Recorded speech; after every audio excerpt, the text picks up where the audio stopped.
Θεωρητικό Δημοτικό Σχολείο Μεταμόρφωσης και το τρίτο Δημοτικό Σχολείο Μαρουσίου ετοιμάσαμε και σας παρουσιάζουμε ένα τραγούδι για να μας θυμίζει να κρατάμε τις θάλασσές μας καθαρές.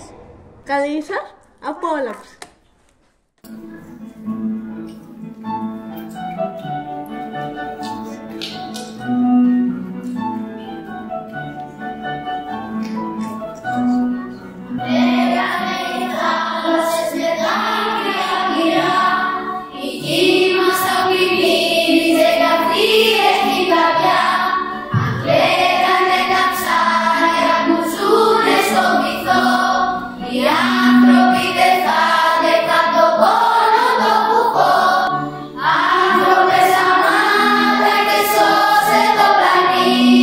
Προστάτευσε τις θάλασσες, διακαίβεις την ευθύνη.